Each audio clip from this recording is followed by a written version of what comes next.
All right, Putin's smiling tonight. That's the focus of tonight's angle. So just to recap, we know President Trump was found guilty on all 34 counts in Lower Manhattan. And if that's the case, I really think we've reached the sub-basement of U.S. history, this once unthinkable low. So even when it's sunny, by the way, in the nation's capital, when Biden's speaking, always expect a storm of lies and stumbles with wide bands of irony moving through. We can't let Putin win. Say it again, we can't let Putin win. Ha! That's funny. Yeah, and Putin must be laughing. Watching Judge Merchan run his courtroom like any Kremlin crony would run his own in Moscow. Whenever a viable threat to his power base emerges, just take it out with Soviet-style justice. Find a crime, any crime, and charge him with it. This is what's facing Biden's likely successor now, Donald Trump. This was a rigged, disgraceful trial. The real verdict is going to be November 5th by the people. And they know what happened here, and everybody knows what happened here. You have a Soros-backed DA. We didn't do a thing wrong. I'm a very innocent man, and it's okay. I'm fighting for our country. I'm fighting for our Constitution. Our whole country is being rigged right now. This was done by the Biden administration in order to wound or hurt an opponent, a political opponent. And I think it's just a disgrace. And we will fight for our Constitution. This is long from over. Thank you very much. He's absolutely right. Remember when they used to accuse him of Russian collusion? Well, what they're doing is Russian impersonation here. And like any show trial, the jackals who cheered on the prosecution, they, of course, are going to indulge in the sickest of fantasies. Close your eyes and everyone imagine Trump at Rikers. Our amazing commissioner, she is prepared for whatever comes on Rikers Island, and I'm pretty sure she would be prepared to manage and deal with the situation. You haven't had those discussions with corrections about that situation? Yeah. See that woman on his left, smiling, drinking the, Pellegrino?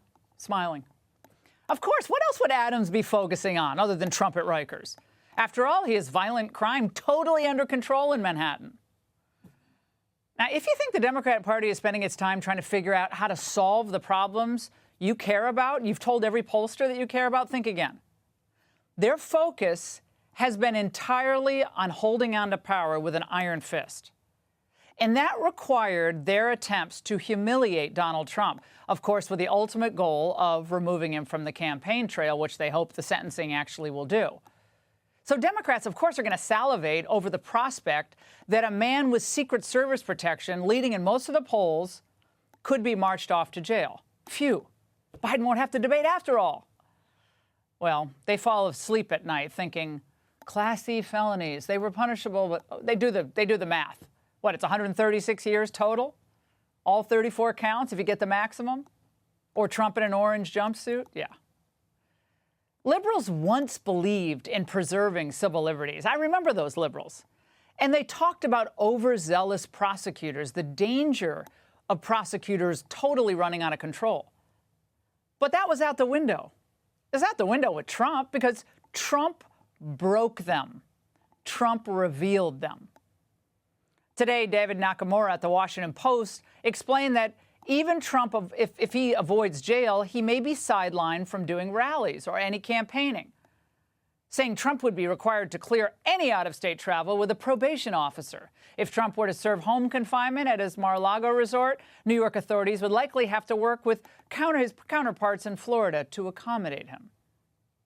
And liberals who once believed in protecting civil liberties, well, they love contemplating how Trump on probation will also be subject to random searches and even drug tests. Yeah. Look, if you've been wondering when the Biden campaign would actually kick into high gear, you're watching it. You create a bad guy, a villain, and you tell the story of the villain, and you tell the story of the rescue that's going to come at the end of this movie that we're talking about here. And the end of the story in the movie is Election Day. Forget the economy, forget the border, forget the attacks on your freedom of movement, forget the fact that they're even coming for your gas-powered cars, your gas stove. Just think that the guy that you were going to pull the lever for, the guy who restored our economy back in 2019, is now a convicted felon. What do they need to do to get those people to come home? Remind those people of who Donald Trump is. I think the trial, especially if there's a conviction, helps in that effort. So they have a lot of clubs in their bag. A lot of clubs. Note the language, clubs. Golf or caveman style, John? We didn't need to expose these people because they expose themselves. We need an American president who's thinking about our problems, not his own. I think Donald Trump is pretty tied up right now in the Manhattan courtroom. Yeah. The broad jury instructions that allowed the jury to reach a non-unanimous consensus on that add-on crime that we talked about with Andy McCarthy and Jonathan Turley. You heard of the Pick 6 lottery? This was the Pick 3. Tax evasion, election interference, or falsification of records. Again, that was a circular charge, making it completely nonsensical, flying in the face of what we all understood to be the requirement of a truly unanimous verdict with a non-novel application of a law that's never been used in this type of circumstance. How convenient. Even an MSNBCer saw a problem here. These are the jury instructions, right? 55 pages long. This is incredibly difficult to understand, even though I've read it 4 times over at this point. I still don't get it at certain points. And by the way, you can't take it into the deliberation room. My best guess is that the 2 lawyers on the jury were probably instrumental in moving the jury to wherever they landed. Now, this is my area of expertise. You can imagine that. Let me explain how this works. Michael Cohen is plenty credible. You can infer intent on Donald Trump. So they moved to their verdict. Well, this was only possible, remember, because Judge Merchan crafted jury instructions that were so confusing, so long, so broad, that it really was almost impossible for a jury not to find Trump was guilty here. But back to Putin. He has to be pinching himself here. This is what they call the great American experiment in democracy? But in fact, Biden's protectors are just copying us. If this were happening in any other country, what we've seen in that Manhattan courthouse, the UN would be demanding an investigation. But in this case, it's just part of the Biden campaign. You saw Matthew Colangelo standing next to Alvin Bragg late today when they were doing their victory lap. And this is, of course, what the globalists are enthusiastically supporting.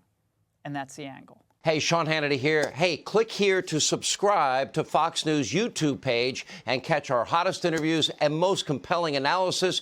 You will not get it anywhere else.